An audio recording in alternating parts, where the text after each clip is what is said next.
Assalamualaikum warahmatullahi wabarakatuh. Selamat malam, para pembisik. Apapun waktu saat kalian mendengarkan ini, entah di kamar yang lampunya sudah dipadamkan, di perjalanan pulang yang sunyi, atau di sudut rumah yang mulai terasa lebih dingin dari biasanya. Terima kasih sudah kembali. Malam ini, kita tidak akan membahas tempat yang megah, bukan pula bangunan yang terang dan ramai. Kita akan menyusuri sebuah bangunan tua di kota Solo, Jawa Tengah. Sebuah pabrik besar yang pada masanya menjadi simbol kemajuan industri tekstil di Solo. Di siang hari, dahulu, suara mesin berderu tak pernah berhenti. Pekerja datang dan pergi, membawa tawa, lelah, dan cerita tentang keluarga yang menunggu di rumah. Namun waktu selalu bergerak. Dan pada akhir tahun 1990-an, pabrik itu berhenti beroperasi. Mesin-mesin dimatikan. Gerbang ditutup. Para pekerja pulang tanpa tahu apakah mereka akan kembali lagi. Sejak saat itu, bangunan tersebut perlahan berubah. Atapnya mulai runtuh sedikit demi sedikit. Kaca-kaca jendelanya pecah. Lantai yang dulu bersih, kini tertutup debu tebal dan genangan air hujan. Cerobong tinggi yang dulu mengepulkan asap, kini hanya berdiri kaku. Seperti penanda bahwa di tempat itu pernah ada kehidupan. Tapi anehnya, bagi sebagian warga sekitar, kehidupan itu tidak benar-benar pergi. Karena ketika malam turun dan angin berembus melewati rangka baja yang berkarat, suara lain mulai terdengar. Ada yang mengatakan mereka mendengar tangisan. Ada yang mengaku melihat bayangan melintas di antara puing-puing bangunan. Ada pula yang merasa sedang diperhatikan. Cerita-cerita itu tidak muncul dalam satu malam. Ia tumbuh perlahan, dari satu orang ke orang lain. Dari bisikan kecil menjadi legenda lokal.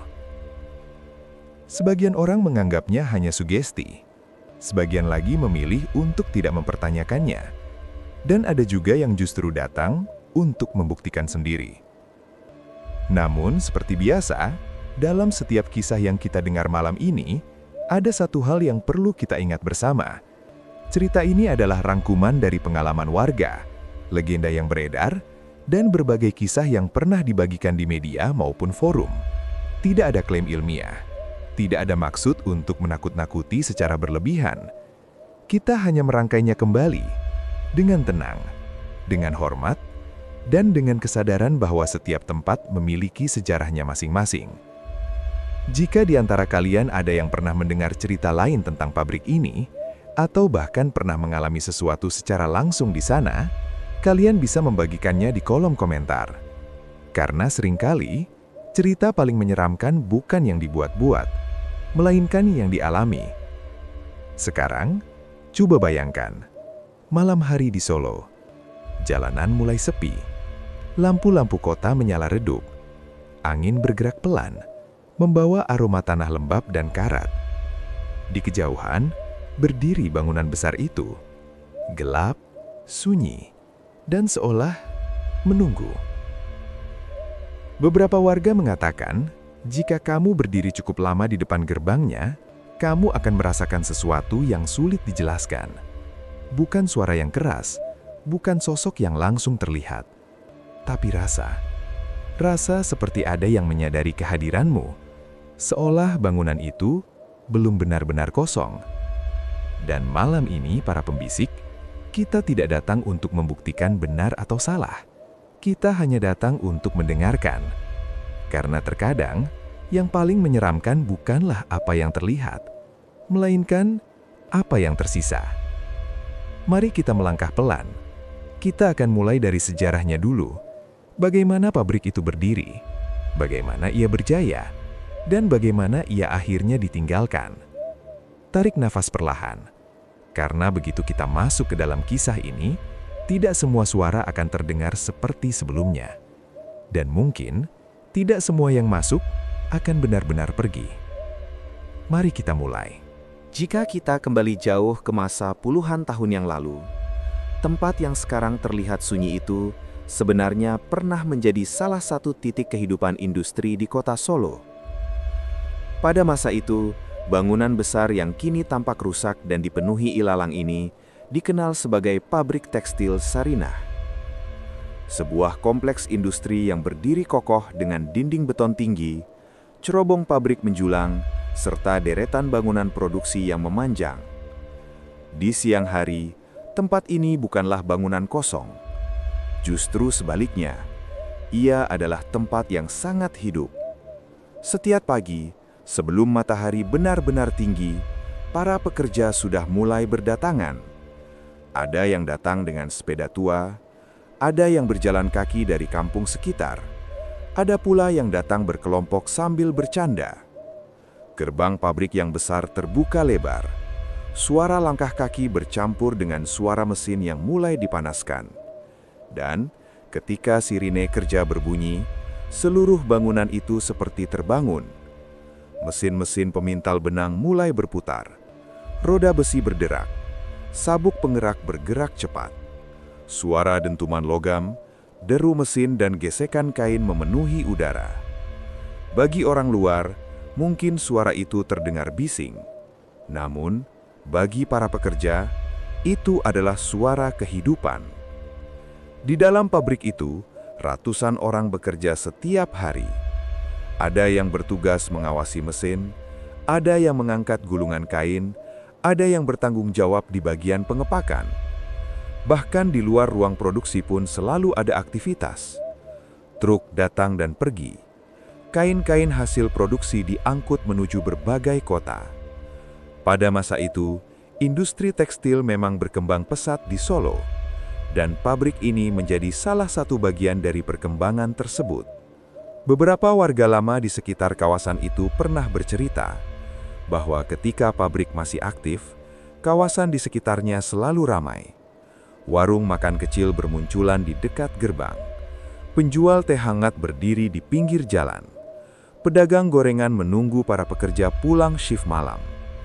Setiap sore, ketika jam kerja selesai, gerbang pabrik kembali terbuka.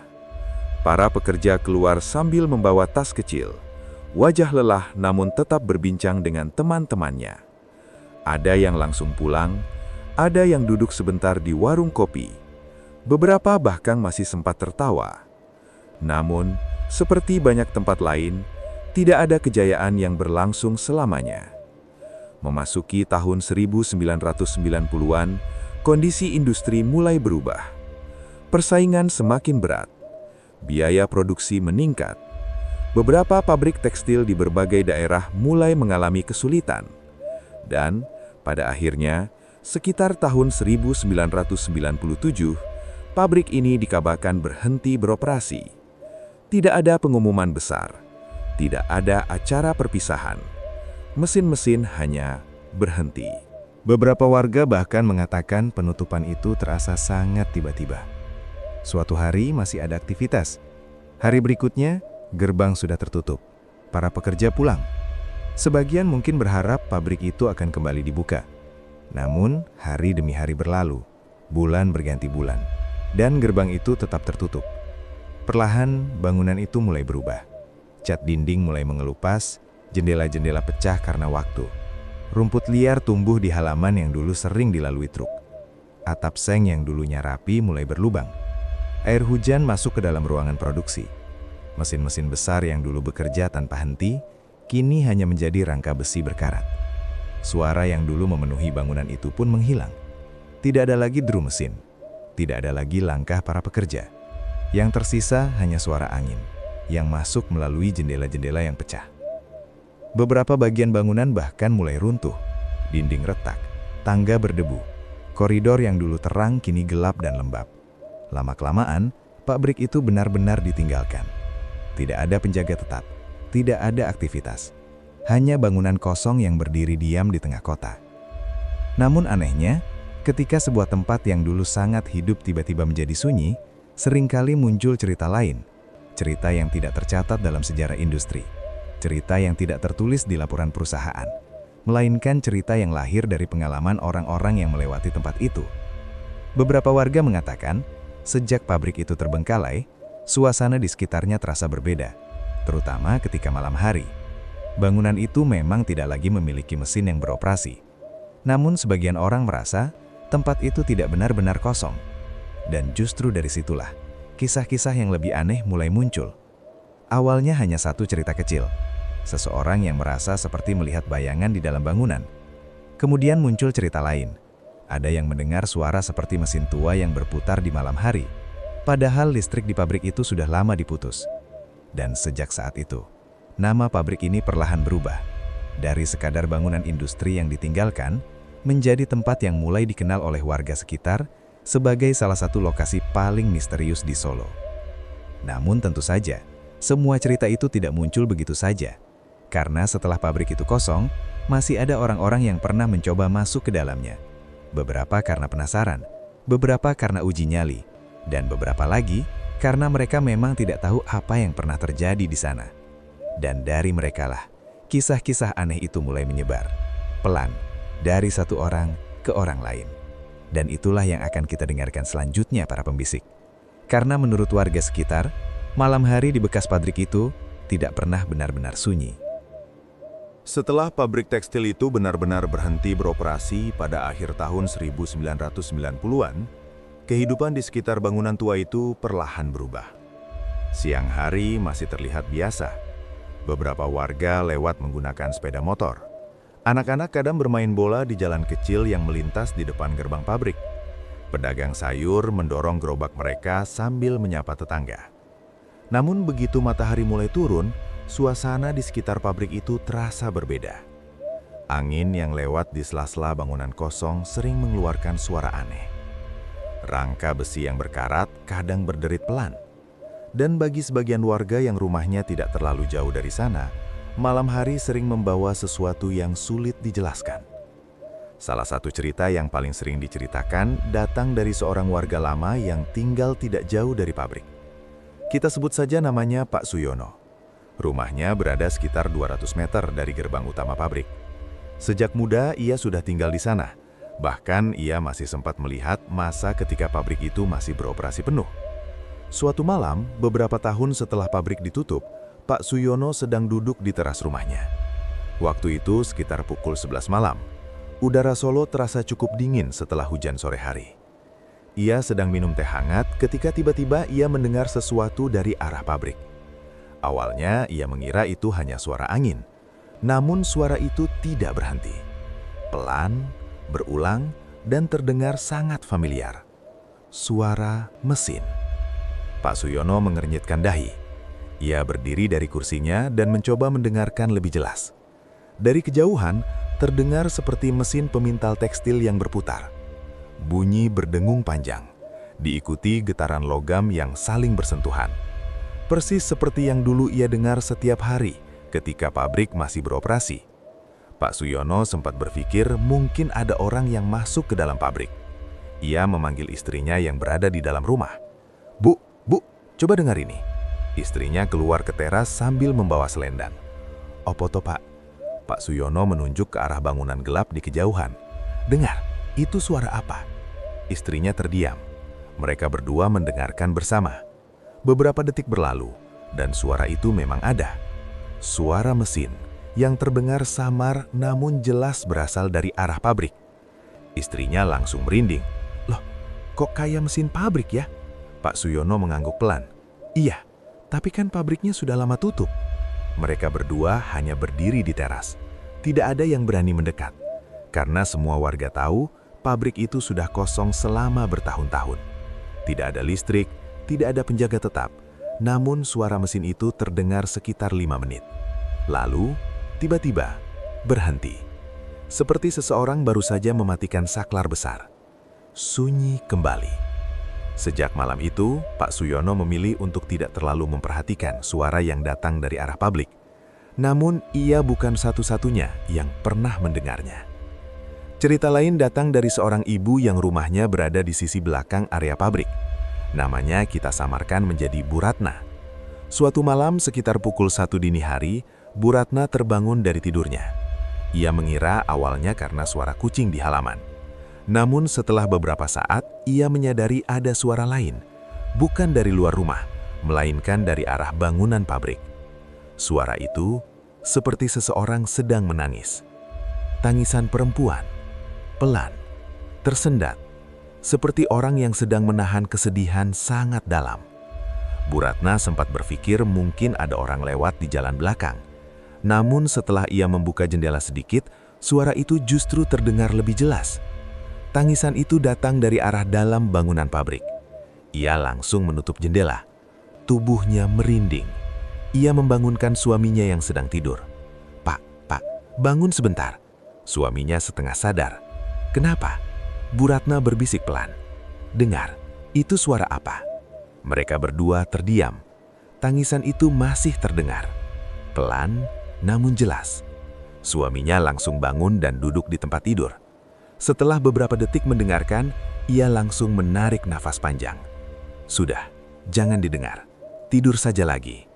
Namun Bu Ratna tidak bisa langsung tidur malam itu. Tangisan itu terdengar sekitar 2 atau 3 menit, lalu perlahan menghilang. Sejak kejadian itu, ia selalu menutup rapat semua jendela setiap malam. Dan ia juga mulai mengingatkan anak-anaknya agar tidak bermain terlalu dekat dengan area pabrik. Selama bertahun-tahun, cerita tentang pabrik tekstil tua itu terus beredar di antara warga. Sebagian orang hanya mendengar suara mesin yang tiba-tiba hidup, suara tangisan yang datang dari arah bangunan kosong. Namun, bagi beberapa orang lain, mereka tidak hanya mendengar, mereka melihat sesuatu. Dan pengalaman seperti ini biasanya tidak diceritakan dengan suara keras, tidak di warung kopi yang ramai, tidak juga di tengah keramaian. Biasanya, cerita seperti ini muncul perlahan, dari obrolan kecil antar warga, dari seseorang yang akhirnya berani bercerita setelah sekian lama menyimpannya sendiri. Salah satu cerita yang cukup dikenal datang dari seorang pemuda yang tinggal tidak terlalu jauh dari jalur rel di dekat pabrik tekstil yang sudah lama ditinggalkan itu. Pada siang hari, tempat itu terlihat biasa saja. Namun pada malam hari, suasananya berubah total. Lampu jalan hanya ada beberapa, sebagian bahkan sudah redup. Semak-semak liar tumbuh di sekitar rel, dan bangunan pabrik berdiri gelap di kejauhan seperti bayangan besar yang diam menatap jalan. Suatu malam, sekitar pukul 11, Bayu pulang dari tempat kerjanya menggunakan sepeda motor. Jalanan saat itu cukup sepi, tidak ada kendaraan lain, tidak ada orang berjalan kaki. Hanya suara mesin motornya dan gesekan angin malam yang dingin. Ketika ia mulai melewati jalur rel itu, ia merasa ada sesuatu yang aneh. Bayu tidak langsung berhenti, namun matanya menangkap sebuah bayangan di pinggir rel. Awalnya ia mengira itu hanya batang pohon atau orang yang berdiri. Tapi ketika ia mendekat beberapa meter, bayangan itu tampak lebih jelas. Bayu memperlambat motornya. Lampu motornya menerangi sebagian area di depan, dan saat itulah ia melihatnya. Sosok itu berdiri tidak jauh dari rel. Tubuhnya tinggi, sangat kurus. Rambutnya panjang, gondrong, jatuh menutupi sebagian wajahnya. Bayu mengatakan saat itu tubuhnya langsung terasa dingin. Namun, yang membuatnya benar-benar ketakutan bukan hanya sosok itu, melainkan wajahnya. Dalam cahaya redup lampu motor, Bayu melihat sesuatu yang tidak pernah ia lupakan sampai sekarang. Mulut sosok itu terbuka sedikit, dan dari sana sesuatu menjulur keluar. Lidahnya, panjang, sangat panjang, menjulur sampai hampir menyentuh tanah. Bayu terdiam beberapa detik. Ia bahkan tidak sadar tangannya gemetar di setang motor. Di kepalanya hanya ada satu pikiran. Itu bukan manusia. Sosok itu tidak bergerak, hanya berdiri. Namun kepalanya perlahan menoleh ke arah Bayu. Dan ketika Bayu merasa tatapan itu mengarah padanya, tubuhnya langsung bereaksi. Tanpa berpikir panjang, ia menarik gas motornya sekuat tenaga. Motor itu melaju cepat meninggalkan jalur rel. Bayu bahkan tidak berani melihat ke belakang. Ia baru berhenti ketika sudah sampai di jalan besar yang lebih ramai. Beberapa hari setelah kejadian itu, Bayu sempat bercerita kepada teman-temannya. Namun ia tidak menceritakannya dengan detail. Ia hanya mengatakan satu kalimat, "Aku tahu itu bukan manusia." Sejak malam itu, Bayu tidak pernah lagi melewati jalur rel tersebut ketika pulang malam. Ia memilih memutar jalan yang lebih jauh. Namun, cerita tentang penampakan di sekitar pabrik tidak berhenti di situ. Beberapa tahun kemudian, ada cerita lain yang datang dari seorang perempuan yang tinggal di daerah tidak jauh dari sana. Kita sebut saja Mbak Lilis. Mbak Lilis adalah seorang penjual makanan kecil yang sering pulang setelah menutup dagangannya pada malam hari. Suatu malam, ia berjalan melewati jalan kecil yang mengarah ke belakang area pabrik. Malam itu cukup sunyi, lampu jalan menyala redup, dan angin berembus pelan melewati pepohonan tua yang tumbuh di sekitar bangunan. Ketika ia berjalan melewati pagar belakang pabrik, Mbak Lilis melihat seseorang di dalam area bangunan. Awalnya ia mengira itu hanya orang yang sedang lewat. Sosok itu berjalan perlahan di antara puing-puing bangunan. Namun ada sesuatu yang terasa aneh. Perempuan itu mengenakan gaun panjang berwarna putih. Gaunnya terlihat sangat bersih. Berbeda sekali dengan kondisi pabrik yang penuh debu dan kotoran. Langkahnya pelan, anggun, seperti seseorang yang berjalan santai di halaman rumahnya sendiri. Mbak Lilis sempat berhenti. Ia memperhatikan sosok itu beberapa detik. Dalam pikirannya, mungkin ada orang yang sedang memotret atau membuat video.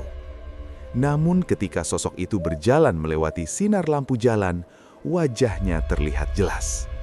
Wajahnya pucat, sangat pucat, seperti seseorang yang tidak pernah terkena sinar matahari. Kulitnya hampir seperti putih kapur. Mbak Lilis masih berdiri di tempat. Ia kemudian memanggil dengan suara pelan, "Permisi." Sosok perempuan itu berhenti berjalan. Perlahan, kepalanya menoleh ke arah suara Mbak Lilis. Beberapa detik mereka saling berhadapan. Namun sebelum Mbak Lilis sempat mengatakan apa-apa lagi, sesuatu yang aneh terjadi. Sosok perempuan itu menghilang. Bukan berjalan menjauh, bukan berlari, melainkan seperti lenyap begitu saja di antara bayangan bangunan. Mbak Lilis langsung merinding. Ia tidak menunggu lama, langkahnya berubah menjadi cepat. Ia pulang ke rumah tanpa berani menoleh ke belakang. Beberapa hari kemudian, ia baru berani menceritakan kejadian itu kepada tetangganya. Dan yang membuatnya semakin merinding, ternyata ada warga lain yang juga pernah melihat sosok perempuan berpakaian putih di sekitar area pabrik. Sejak saat itu, cerita tentang penampakan di pabrik tekstil tua itu semakin sering terdengar. Tidak hanya suara, tidak hanya bayangan. Beberapa orang mulai percaya bahwa bangunan itu memang tidak sepenuhnya kosong. Seolah ada sesuatu yang masih tinggal di sana, menunggu, mengamati, dan terkadang memperlihatkan dirinya kepada orang yang lewat pada waktu yang tidak tepat. Namun dari semua cerita yang beredar, ada satu hal yang selalu membuat warga sekitar merasa tidak nyaman. Karena beberapa orang mengatakan penampakan di pabrik itu tidak hanya muncul di luar bangunan. Ada juga yang mengaku pernah melihat sesuatu di dalamnya. Dan orang-orang yang pernah masuk ke sana tidak semuanya kembali dengan cerita yang biasa. Sebagian dari mereka pulang dengan wajah pucat. Sebagian memilih tidak pernah membicarakannya lagi. Dan itulah yang akan kita dengar di bagian berikutnya. Seiring berjalannya waktu, cerita tentang pabrik tekstil tua itu tidak lagi hanya menjadi bisikan kecil di antara warga. Cerita-cerita itu mulai berulang, dari satu orang ke orang lain. Dari pengalaman yang hampir mirip, namun terjadi pada waktu yang berbeda. Dan perlahan, tanpa ada kesepakatan tertulis, muncul kebiasaan baru di antara warga yang tinggal di sekitar area pabrik. Menghindari tempat itu saat malam hari. Pada siang hari, orang masih melewati jalan di dekat pabrik seperti biasa. Beberapa pekerja bangunan kadang melintas. Anak-anak kecil sesekali bermain di lapangan kosong tidak jauh dari sana. Namun ketika matahari mulai tenggelam, suasana berubah. Jalan yang melewati rel dekat pabrik mulai sepi lebih cepat dibandingkan jalan lain. Warung-warung kecil yang biasanya buka hingga larut malam memilih tutup lebih awal. Dan para pengemudi ojek yang biasa mangkal di dekat simpang jalan juga punya aturan tidak tertulis. Salah satu dari mereka pernah bercerita. Namanya kita sebut saja Pak Harto, seorang tukang ojek yang sudah lebih dari 20 tahun mangkal di daerah itu. Suatu malam, ketika beberapa orang sedang duduk di warung kopi dekat pangkalan ojek, pembicaraan mereka mengarah pada pabrik tekstil yang sudah lama terbengkalai itu. Pak Harto hanya tertawa kecil ketika namanya disebut. Namun setelah beberapa saat, ia akhirnya ikut berbicara. "Saya itu sudah lama lewat situ," katanya pelan. "Dari dulu, sebelum pabriknya tutup, sampai sekarang." Ia kemudian menyeruput kopinya sebentar sebelum melanjutkan. "Kalau siang sih tidak ada apa-apa, biasa saja. Tapi kalau sudah lewat jam 8 malam," ia berhenti sebentar, seolah memilih kata-kata yang tepat. "Aku tidak pernah lewat situ lagi." Beberapa orang yang duduk di sana sempat tertawa. Namun Pak Harto tidak ikut tertawa. Wajahnya tetap tenang. "Bukan karena takut lihat sesuatu," katanya, "tapi karena kadang rasanya seperti ada yang menunggu." Menurutnya, beberapa kali ia pernah melihat sesuatu berdiri di dekat jalur rel yang melewati area pabrik. Bukan sosok yang jelas, lebih seperti bayangan manusia yang berdiri diam. Kadang terlihat tinggi, kadang seperti orang yang membungkuk. Dan anehnya, bayangan itu sering terlihat di tempat yang sama. Seperti orang yang lagi nunggu kereta, kata Pak Harto. Tapi kereta di situ sudah lama tidak lewat. Cerita lain datang dari seorang warga yang rumahnya berada tidak terlalu jauh dari pagar belakang pabrik. Ia mengatakan bahwa pada beberapa malam tertentu, terutama ketika suasana sangat sepi, ada sesuatu yang terasa berbeda dari arah bangunan tua itu. Bukan suara keras, bukan pula teriakan, melainkan suara yang sangat samar, seperti bisikan banyak orang yang bercampur menjadi satu. Kadang terdengar seperti orang berbicara dari kejauhan, kadang seperti ada yang sedang berdoa, dan kadang seperti suara orang yang sedang menangis. Yang membuat warga semakin tidak nyaman adalah kenyataan bahwa suara-suara itu sering muncul pada waktu yang hampir sama, larut malam, ketika jalanan benar-benar sunyi.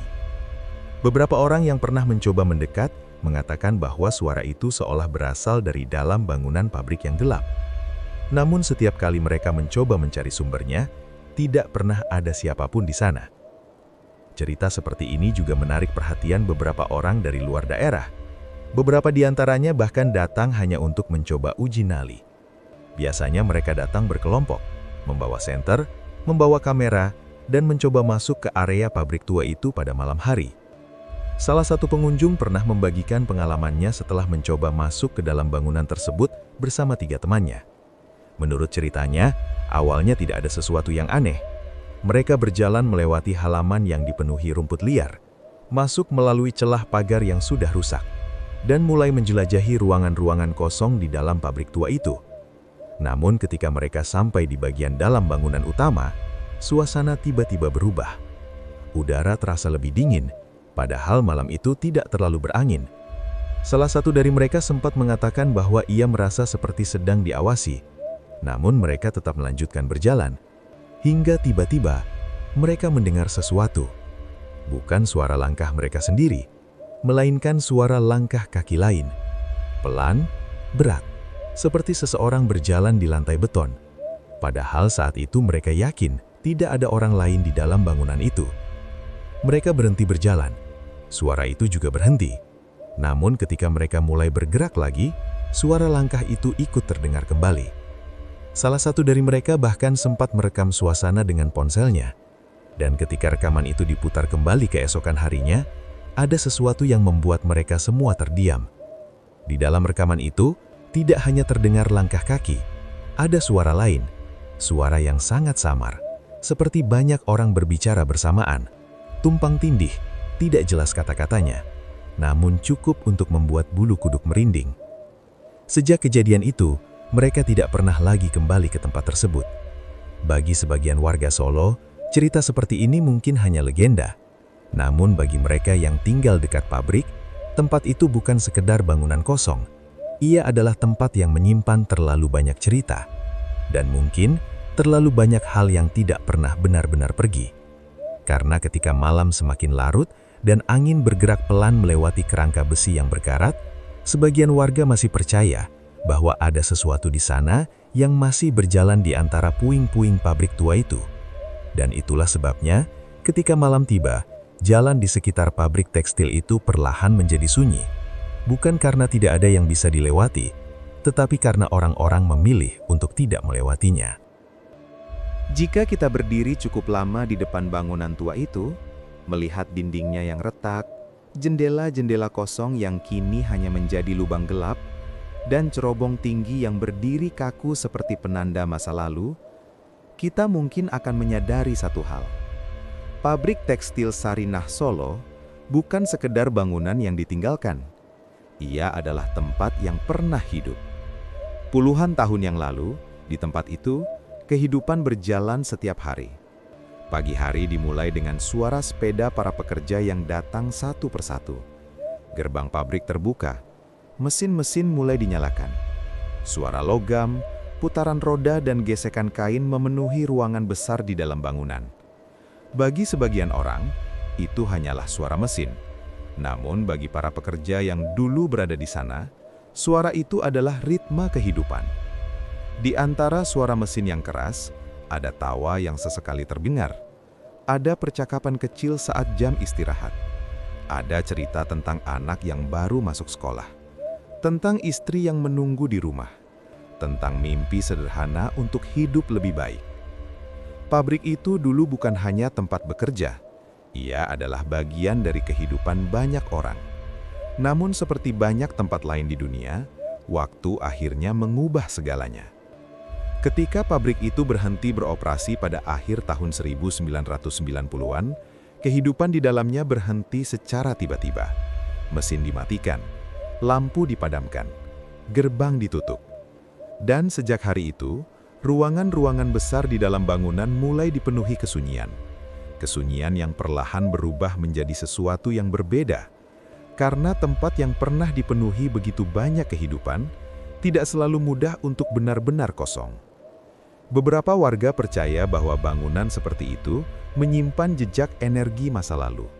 Jejak dari ribuan langkah kaki yang pernah berjalan di lantainya. Jejak dari suara-suara yang pernah memenuhi ruangannya.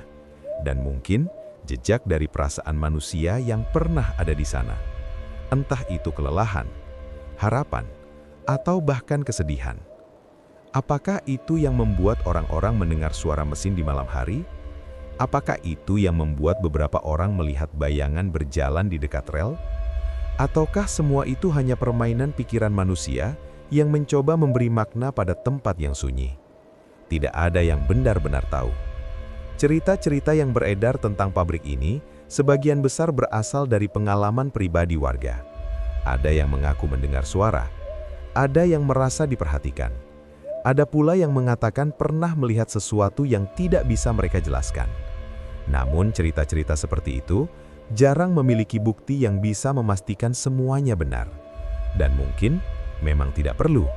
Karena dalam banyak kisah yang hidup di masyarakat, yang paling penting bukanlah apakah cerita itu bisa dibuktikan secara ilmiah, melainkan bagaimana cerita itu bertahan. Bagaimana satu pengalaman kecil bisa berubah menjadi kisah yang terus diceritakan. Bagaimana sebuah tempat bisa perlahan berubah dari bangunan biasa menjadi legenda lokal. Hari ini pabrik itu masih berdiri. Sebagian dindingnya sudah runtuh. Sebagian atapnya tidak lagi utuh. Rumput liar tumbuh tinggi menutupi halaman yang dulu dipenuhi kendaraan pekerja. Jika dilihat dari kejauhan, bangunan itu mungkin hanya terlihat seperti pabrik tua yang terlantar. Namun bagi sebagian warga Solo, tempat itu memiliki arti yang lebih dari sekedar bangunan kosong. Ia adalah pengingat bahwa masa lalu tidak selalu benar-benar pergi. Kadang, ia hanya diam di tempatnya, menunggu, menjadi bagian dari cerita yang akan terus diceritakan oleh generasi berikutnya. Dan mungkin itulah yang membuat tempat seperti ini terasa berbeda ketika malam tiba. Karena ketika kota mulai sunyi, ketika lampu-lampu jalan mulai redup, ketika angin malam melewati jendela-jendela yang sudah pecah, pabrik tua itu kembali berdiri dalam kesunyian yang sama. Sunyi, namun tidak sepenuhnya kosong. Apakah benar ada sesuatu yang masih tinggal di sana? Ataukah semua itu hanyalah bayangan dari masa lalu yang terlalu kuat untuk dilupakan? Tidak ada yang bisa menjawabnya dengan pasti. Namun satu hal yang jelas, selama bangunan itu masih berdiri, cerita tentangnya mungkin tidak akan pernah benar-benar hilang. Dan mungkin itulah yang membuat tempat seperti ini tetap terasa hidup. Bukan karena mesin yang masih berjalan, bukan karena pekerja yang masih datang, tetapi karena ceritanya masih terus diceritakan. Dan setiap kali seseorang melewati pabrik tua itu pada malam hari, mereka mungkin akan menoleh sebentar, bukan untuk mencari sesuatu, melainkan hanya untuk memastikan bahwa bangunan itu benar-benar masih kosong. Atau mungkin tidak. Para pembisik, malam ini kita telah berjalan pelan menyusuri sebuah tempat yang mungkin bagi sebagian orang hanyalah bangunan tua yang terlupakan. Sebuah pabrik tekstil di kota Solo yang dulu pernah dipenuhi suara mesin, langkah para pekerja, dan kehidupan yang bergerak setiap hari. Namun sekarang, yang tersisa hanyalah dinding retak, besi berkarat, dan cerita yang masih beredar di antara warga. Cerita tentang suara mesin yang terdengar kembali di tengah malam. Cerita tentang tangisan yang datang dari dalam bangunan kosong. Cerita tentang sosok-sosok yang terlihat sekilas, lalu menghilang begitu saja. Apakah semua itu nyata? Ataukah hanya bayangan dari masa lalu yang belum benar-benar hilang? Tidak ada yang bisa menjawabnya dengan pasti, karena seperti banyak kisah yang kita dengar di Nusantara, cerita-cerita seperti ini seringkali hidup bukan karena bukti, melainkan karena pengalaman. Dan pengalaman kadang jauh lebih kuat daripada penjelasan. Mungkin suatu hari nanti, pabrik itu akan benar-benar runtuh. Mungkin bangunannya akan digantikan dengan sesuatu yang baru. Namun, selama masih ada orang yang mengingat, selama masih ada yang menceritakan kembali kisahnya, tempat itu tidak akan pernah benar-benar hilang. Dan sebelum kita benar-benar menutup kisah malam ini, aku ingin bertanya kepada kalian para pembisik. Jika suatu malam kalian melewati sebuah bangunan tua yang gelap dan sunyi, dan tiba-tiba kalian merasa seperti sedang diperhatikan, apakah kalian akan terus berjalan, atau justru berhenti dan mencoba mendengarkan? Karena terkadang, yang paling menyeramkan bukanlah apa yang terlihat, melainkan apa yang diam-diam memperhatikan dari balik kegelapan. Jika kalian pernah mendengar cerita lain tentang pabrik tekstil Sarinah Solo, atau mungkin pernah melewati tempat itu saat malam hari, coba tuliskan pengalaman kalian di kolom komentar. Siapa tahu, cerita yang kalian bagikan malam ini akan menjadi bisikan berikutnya di channel ini. Dan jika kalian menikmati kisah seperti ini, dukung channel Bisik Kelam dengan cara sederhana. Like videonya, tulis komentar kalian, dan tekan tombol subscribe agar kalian tidak ketinggalan kisah-kisah misteri lainnya dari berbagai tempat di Indonesia. Karena masih banyak tempat sunyi yang menyimpan cerita. Dan mungkin sebagian dari cerita itu belum pernah diceritakan sebelumnya. Terima kasih sudah menemani malam ini para pembisik. Wassalamualaikum warahmatullahi wabarakatuh. Sampai jumpa di bisikan berikutnya.